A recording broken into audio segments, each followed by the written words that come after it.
Mari kita berdoa. Tuhan, kami bersyukur, kami boleh memuji nama-Mu dengan penuh sukacita.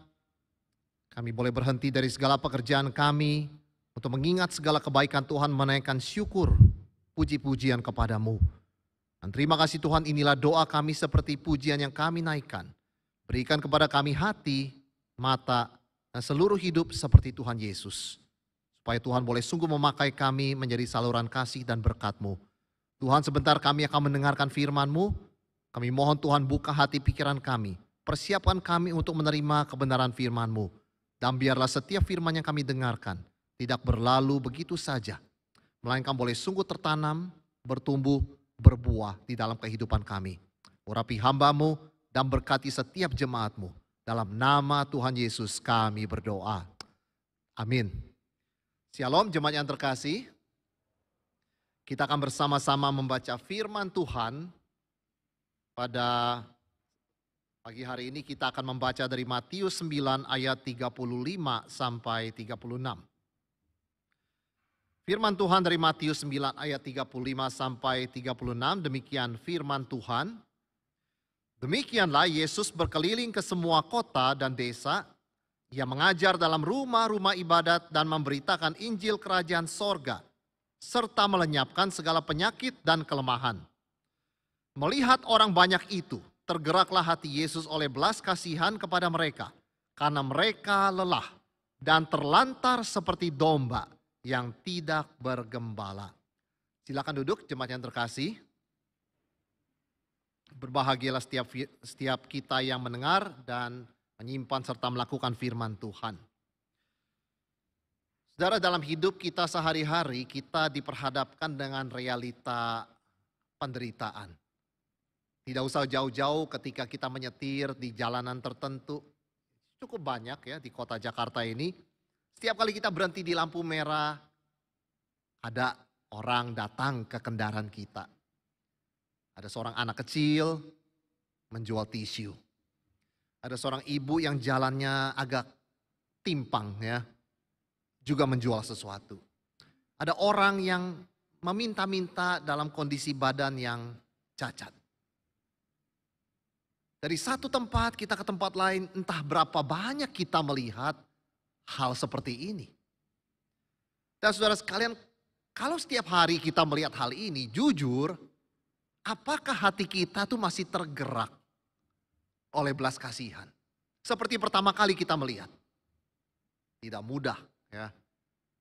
Ada seorang dokter yang jujur berkata ya, karena dia melewati masa pandemi terus bekerja lebih dari 12 jam sehari. Tidak habis-habisnya pasien ya. Dan setelah selesai sembuh datang lagi pasien baru. Bukan hanya pada waktu masa pandemi, tetapi bukan hanya urusan COVID, tetapi juga penyakit yang lain. Saudara, dia berkata, saya bukannya tidak kasihan ya kepada orang-orang ini. Saya sangat kasihan, tapi gak habis-habisnya. Maka ada dua hal yang seringkali membuat kita sulit ya untuk terus tergerak oleh belas kasihan seperti hati Yesus. Yang pertama, terlalu banyak yang mau ditolong.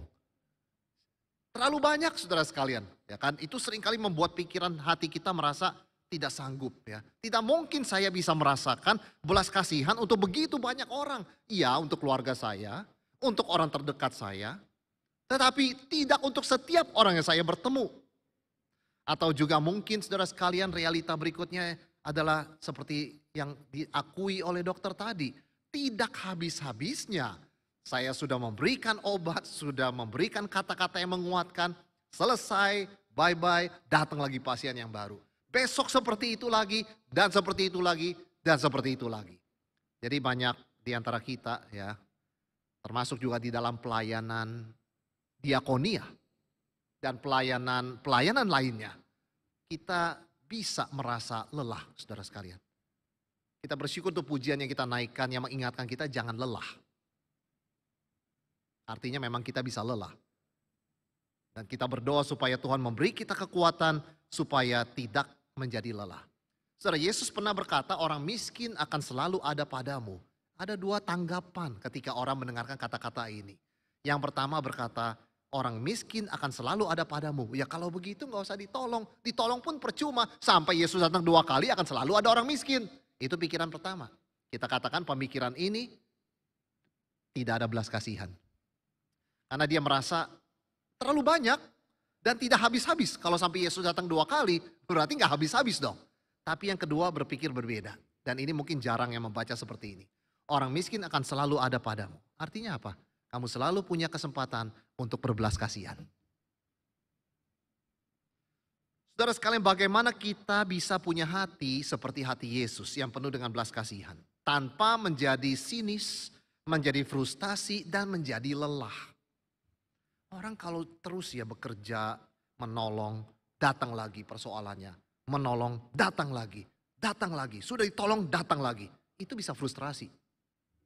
Seolah-olah apa yang dilakukan itu nol begitu ya. Kembali ke ground zero lagi. Hasilnya apa begitu kan. Tetapi kita melihat Tuhan Yesus ketika dicatat di Alkitab yang kita baca. Dia kemana-mana, dia berkeliling, dia ketemu orang banyak. Dikatakan tergeraklah hati Yesus oleh belas kasihan.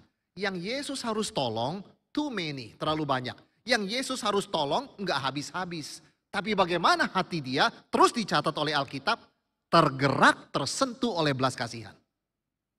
Karena kita terus terang ketika mengalami menolong terlalu banyak, menolong gak habis-habis, kita capek saudara sekalian. Maka kita perlu membedakan ya, kembali kepada basicnya. Apa itu belas kasihan? Kita perlu membedakan antara kasihan, pity, bahasa Inggrisnya, dan belas kasihan, compassion. Tema kita pagi hari ini adalah compassionate heart ya, hati yang penuh belas kasihan. Enggak cuman pitiful, enggak cuman a heart of pity begitu ya, tapi a heart of compassion. Saudara, bedanya apa? Pity ya atau kasihan itu adalah perasaan simpati dan tersentuh oleh penderitaan orang lain. Ketika kita melihat ada orang yang kesusahan, kehilangan orang yang dikasihi, kita tersentuh. Kita mengatakan kasihan ya. Seorang istri yang kehilangan suami mendadak, kita berkata kasihan. Seorang anak yang masih kecil kehilangan kedua orang tua karena COVID, yang tertular kedua-duanya meninggal, kita katakan kasihan sekali anak yatim piatu itu. Itu pity dan itu setiap orang harus ada. Tetapi compassion satu step lebih jauh dari pity. Yaitu apa saudara sekalian? Simpati yang tersentuh dan tergerak oleh penderitaan orang lain sehingga melahirkan sebuah tindakan nyata, action. Compassion selalu ada action. Itu compassion.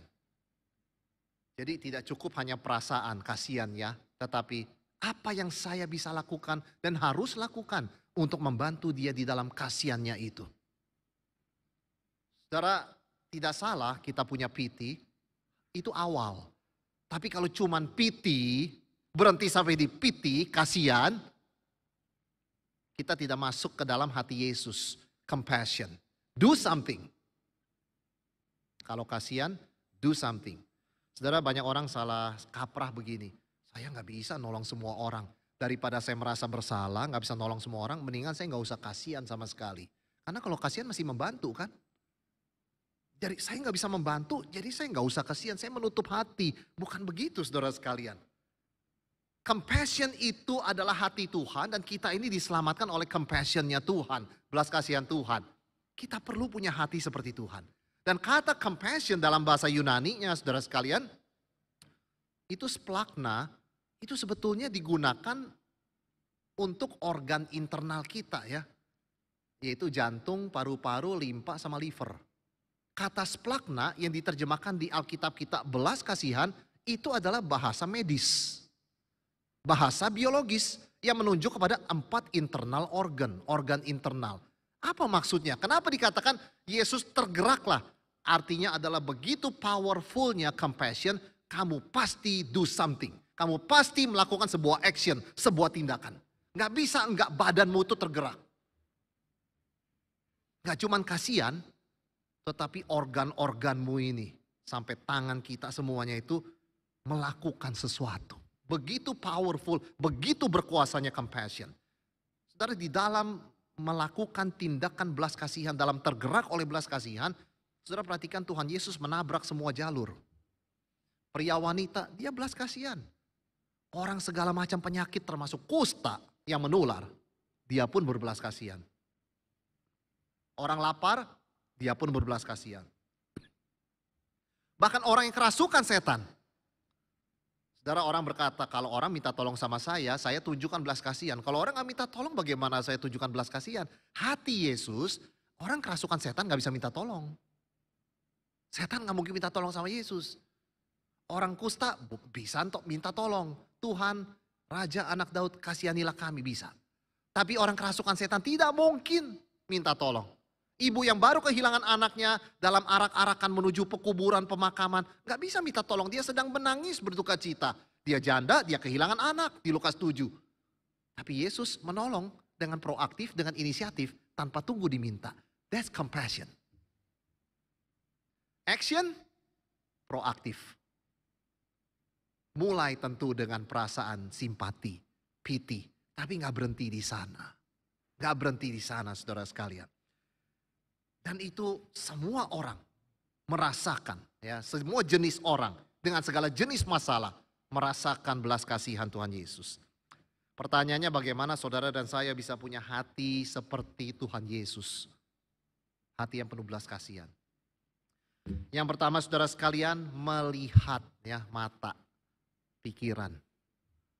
Di dalam ayat 36 kita membaca, melihat orang banyak itu, tergeraklah hati Yesus oleh belas kasihan kepada mereka, karena mereka lelah dan terlantar seperti domba yang tidak bergembala. Belas kasihan itu mulai dengan melihat. Tapi pertanyaannya, saya lihat orang banyak, saya gak tergerak loh.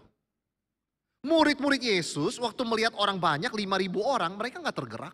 Waktu Yesus melihat 5.000 orang, bukan cuma mereka domba gak bergembala, perut mereka kosong, mereka lapar. Seharian dengar khotbah, belum makan, hari sudah mau malam. Yesus berkata, kamu kasih mereka makan. Murid-murid berkata, mana bisa? 5.000 suruh pulang semuanya. Tuhan suruhlah mereka pulang. Kenapa mereka bersama Yesus? Melihat yang Yesus lihat, tapi hatinya gak tergerak. Sehingga menimbulkan pertanyaan, mata Yesus melihatnya gimana?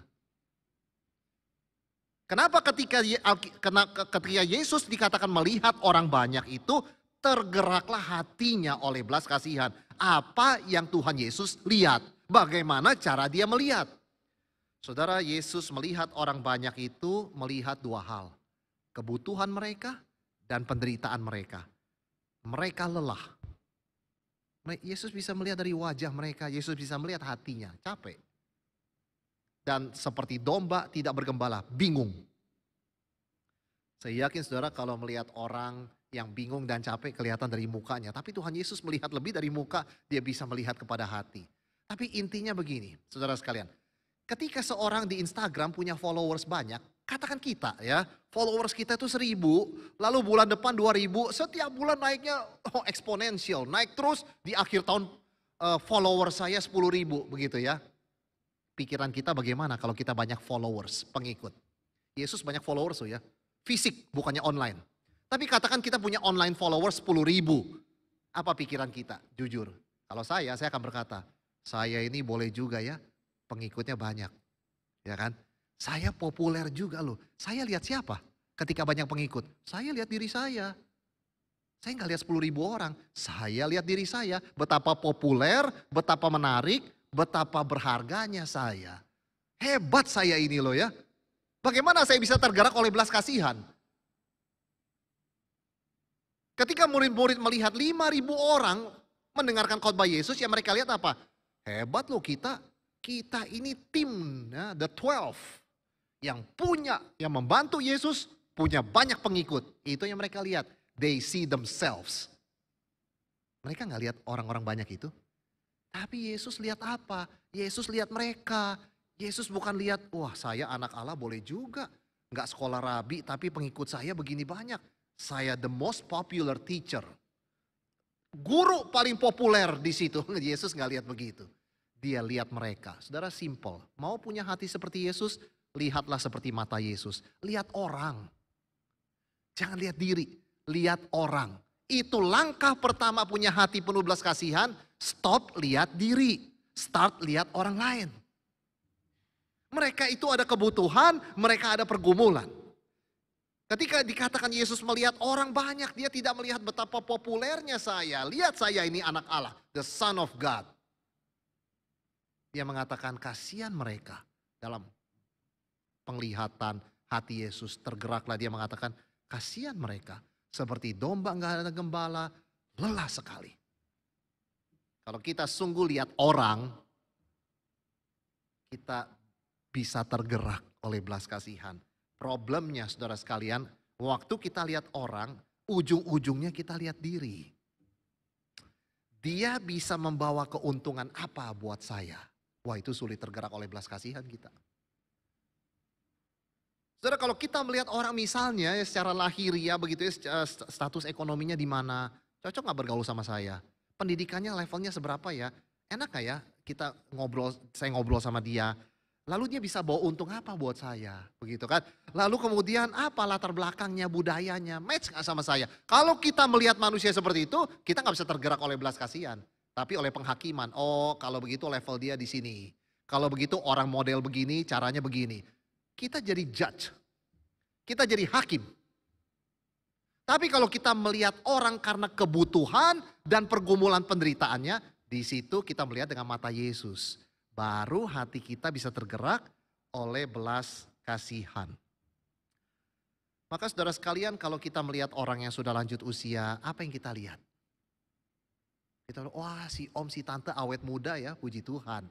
Tapi lihat kebutuhannya. Lihat pergumulannya. Di situ kita bisa berbelas kasihan. Ketika kita melihat pasangan muda yang baru diberkati oleh anak yang masih kecil. Puji Tuhan, Tuhan memberkati dengan anak. Tapi coba lihat, kebutuhannya apa? Pergumulannya apa sebagai young parents, orang tua yang muda, begitu kan. Ketika kita melihat seorang anak muda yang masih single, wah masa muda, masa indah, usia yang sangat indah, betul. Tapi lihat kebutuhannya, lihat pergumulannya. Apa gampang jadi anak muda zaman sekarang? Kita melihat seorang ibu yang baru menjadi janda, kita juga berpikir apa kebutuhannya, apa pergumulannya. Kita melihat seorang perantauan dari luar kota, luar pulau, luar negeri, datang ke gereja kita. Di tengah-tengah kita, apa kebutuhannya, apa pergumulannya. Saudara sekalian, kasih diwujudkan banyak hubungan dengan mata. Firman Tuhan berkata di 1 Yohanes 4 ayat 20. Jikalau seorang berkata, aku mengasihi Allah dan ia membenci saudaranya, maka ia adalah pendusta. Karena barang siapa tidak mengasihi saudaranya yang dilihatnya. Tidak mungkin mengasihi Allah yang tidak dilihatnya. Dari mana kita bisa melihat yang dekat sama kita? Saudara kita, keluarga kita, teman kita, sesama jemaat. Lihat mereka saudara sekalian. Di situ kita boleh tergerak, belajar tergerak oleh belas kasihan. Ketika kita melihat orang banyak, mungkin kita punya pikiran seperti murid-murid Yesus. Tuhan 5.000 mau kasih makan apa? Too many, terlalu banyak. Itu kan pikiran murid-murid Yesus. Tapi Yesus melihat mereka jiwa per jiwa. Itu sebabnya di dalam gereja kita bersyukur ya, ada komisi. Saya melihat saudara begini banyak, saya tidak mungkin ingat wajah saudara satu persatu. Tapi kalau saudara pergi ke komisi yang lebih kecil, komisi wanita, Kaleb, remaja, pemuda, kemudian pasutri dan sebagainya, saudara bisa melihat lebih personal. Saudara yang dilihatnya, itu yang kita kasihi. Nah, itu sebabnya ada banyak komisi di gereja. Supaya kita melihat. Begini banyak kita nggak tentu melihat. Kita lihat jumlah, kita tidak lihat pribadi. Saudara sekalian. Yang kedua, setelah melihat apa yang firman Tuhan katakan, tergeraklah hati Yesus oleh belas kasihan. Itu yang firman Tuhan katakan di ayat 36. Melihat orang banyak itu, tergeraklah hati Yesus oleh belas kasihan kepada mereka, karena mereka lelah dan terlantar seperti domba yang tidak bergembala. Saudara, kata compassion dalam bahasa Inggris itu dari dua kata com dan passion. Passion itu artinya menderita. Com itu artinya bersama-sama, komunitas. Bersama, begitu kan ya, komrad, begitu kan. Compassion artinya menderita bersama-sama. Kalau seorang anak sakit, papa mamanya ikut sakit hati. Saya lihat anak saya waktu kecil ya, usia berapa hari diambil darah. Dokter suruh, katanya takutnya ada virus apa. Saudara, anak kecil dites darah. Dimasukkan jarum di sini, usia 2 bulan. Saya merasa tangan saya yang dimasukin jarum loh. Hari Minggu itu saya nggak bisa khotbah. Saya ingat, saya katakan itu artinya menderita bersama. Ya, kita mengalami. Kalau anak sakit, orang tua ikut sakit. Kalau orang tua sakit, anak ikut sakit meskipun belum tentu, begitu kan? Tapi seharusnya merasa begitu juga. Istri sakit, suami ikut merasa sakit. Suami sakit, istri ikut merasa sakit. Itu artinya menderita. Saudara sekalian, dalam perjanjian lama istilah belas kasihan itu raham. Dari situ kita dapat kata rahim. Itu sebabnya kita sering mendengar ungkapan Allah yang rahmani dan rahimi. Murah hati, penuh belas kasihan. Hati yang berbelas kasihan adalah hati yang lembut, yang bisa tergerak. Bisa tergerak. Itu sebabnya saudara sekalian, Tuhan berkata di dalam perjanjian lama melalui Nabi Yeskiel, aku akan memberikan hati yang baru. Hati yang baru kepada umatku. Ku jauhkan hati yang batu daripadanya, ku berikan hati yang lembut. Hati yang baru. Supaya bisa tergerak. Kalau lembut itu bisa digerakkan, kalau keras itu tidak tergerak. Hati seperti Yesus, itu hati yang lembut. Saudara, di dalam konsep Tuhannya orang Yunani, Tuhan itu berdaulat, berkuasa, nggak bisa tergerak oleh penderitaan manusia. Sebab dia maha tahu, dari awal sampai akhir dia tahu semuanya. Nggak ada surprise, betul. Tapi mereka berkata karena itu Tuhan nggak pernah tertawa, nggak pernah bersuka cita, nggak pernah bersedih, dia nggak punya feeling. Tetapi di dalam Yesus kita tahu siapa Tuhan. Dia sangat tergerak oleh belas kasihan ketika dia melihat penderitaan dan kesusahan kita orang berdosa. Dia datang ke dalam dunia menderita bersama dengan kita. Dan itu poin ketiga. Kalau orang punya vision, melihat, dia punya compassion, maka dia do action. Dia take action. Dia mengambil tindakan. Saudara, dikatakan dalam ayat 35, demikianlah Yesus berkeliling ke semua kota dan desa. Ia mengajar dalam rumah-rumah ibadat dan memberitakan Injil Kerajaan Sorga serta melenyapkan segala penyakit dan kelemahan. Yesus bukan sekedar pity ya, tetapi dia compassion. Artinya apa? Ada action, ada tindakan saudara sekalian. Belas kasihan adalah gerakan dari hati untuk menolong orang yang kesusahan dengan tindakan nyata. Termasuk yang menyebabkan kita sendiri ikut menderita. Wah, gara-gara saya menolong dia, saya ikut menderita. Itulah compassion. Compassion. Menderita bersama. Saudara, dalam perumpamaan orang Samaria yang murah hati, Yesus bertanya satu pertanyaan. Siapakah di antara ketiga orang ini menurut pendapatmu adalah sesama manusia dari orang yang jatuh ke tangan penyamun itu?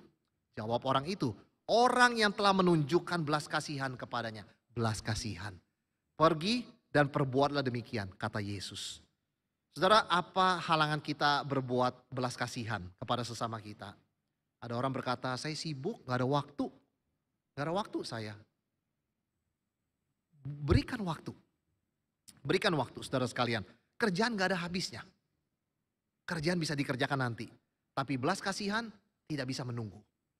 Kebutuhan orang saat ini, sekarang ini, urgent. Kita memberikan belas kasihan. Mungkin juga ada orang dan kita sering berkata begini, saya juga sedang susah. Mau juga saya dibelas kasihani. Saya gak bisa berbelas kasihan pada orang lain. Boro-boro memikirkan penderitaan orang lain. Anda tidak tahu saya sedang bergumul sekarang dengan masalah yang berat. Saudara sekalian, lihat kepada salib Yesus. Yesus sangat menderita sekali di salib. Sangat kesakitan apa yang dia lakukan. Memikirkan penderitaan orang lain. Yang pertama, dia pikirkan penderitaan orang yang menyalibkan dia. Bapa, ampunilah mereka. Sebab mereka tidak tahu apa yang mereka perbuat. Dia menunjukkan belas kasihan kepada orang yang menyalibkan dia. Sementara dia tersalib. Yang kedua, dia menunjukkan kasih, belas kasihan kepada penjahat di kayu salib. Hari ini juga engkau bersama aku di Firdaus. Yang ketiga, dia masih memikirkan mamanya, Maria. Ibu, inilah anakmu. Dia kasih Maria kepada Yohanes untuk dirawat. Anak, inilah ibumu. Apa alasan kita tidak berbelas kasihan? Saya juga masih menderita. Lihatlah kepada salib. Di dalam penderitaannya Yesus tetap memberikan belas kasihan kepada begitu banyak orang. Orang yang menyalibkan dia, penjahat di kayu salib, bahkan ibunya sendiri. Saudara, lakukan segala sesuatu. Bahkan ketika kita sedang dalam pergumulan dan penderitaan. Karena itulah hati Yesus. Itu hati Yesus. Dia tergerak oleh belas kasihan meskipun dia sendiri sedang perlu dikasihani. Secara manusia. Dan kita percaya Tuhan kita penuh dengan belas kasihan. Kita ini boleh selamat karena Tuhan bukan lihat dosa kita. Tuhan lihat kebutuhan dan penderitaan kita. Kalau Tuhan hanya lihat dosa kita, kita dihukum. Kalau Tuhan hanya lihat kesalahan kita dihukum. Tapi Tuhan lihat kebutuhan kita akan juru selamat. Tuhan lihat penderitaan kita akibat dosa. Maka dia mengutus anaknya untuk memikul hukuman kita. Supaya kita beroleh belas kasihan dan diselamatkan. Saudara dan saya pakai bahasa yang gamblang ya. Kita ini produk belas kasihan Tuhan. Kita harus juga menghasilkan tindakan penuh belas kasihan. Karena kita sudah menerima belas kasihan dari Tuhan. Kita menerima kemurahan dari Tuhan. Melalui kitalah Tuhan menunjukkan belas kasihannya kepada dunia yang penuh dengan penderitaan ini. Mulai dari orang yang kita lihat. Apa yang kita lihat saudara sekalian. Dari mata turun ke hati. Melahirkan tindakan. Tindakan penuh belas kasihan. Dan Tuhan akan memberkati kita. Memakai kita menjadi berkat. Kita tidak akan kurang apapun di dalam Dia. Sebab Dia Allah yang penuh dengan belas kasihan. Rahmani dan rahimi. Biarlah kita juga boleh menjadi alat di tangan Tuhan. Menyalurkan belas kasihannya. Kepada sesama kita yang membutuhkan dan menderita. Mari kita bersama tundukkan kepala. Kita masuk dalam doa.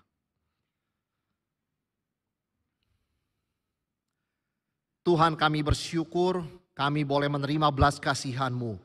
Jikalau Tuhan menghitung semua kesalahan kami. Jikalau Tuhan hanya melihat dosa kami. Tuhan kami tidak beroleh keselamatan dan pengampunan. Dan kesempatan dan hidup yang baru. Tapi terima kasih Tuhan Engkau melihat melampaui dosa kami. Melihat kepada kebutuhan dan penderitaan kesengsaraan kami. Sehingga hatimu tergerak oleh belas kasihan. Dan Engkau turun dari sorga. Mengambil tindakan turun dari sorga. Datang ke dalam dunia menjadi sama dengan kami manusia, menderita dan mati dan bangkit untuk kami. Tuhan terima kasih untuk belas kasihan-Mu, biarlah kami boleh sungguh melihat orang lain dengan mata Yesus. Sehingga hati kami boleh tergerak oleh belas kasihan seperti hati Yesus. Dan tindakan kami boleh serupa dengan Tuhan kami Yesus Kristus. Pakai kami Tuhan, biarlah di dalam dunia yang kejam dan tidak ada belas kasihan. Kehadiran kami sebagai orang Kristen, orang percaya. Membawa belas kasihan Tuhan. Meyakinkan kepada dunia bahwa ada Tuhan yang penuh belas kasihan di dalam Yesus Kristus. Pakai kami jadi saksi-Mu Tuhan. Boleh memenangkan banyak jiwa. Menyalurkan belas kasihan-Mu. Dalam nama Tuhan Yesus kami berdoa. Amin.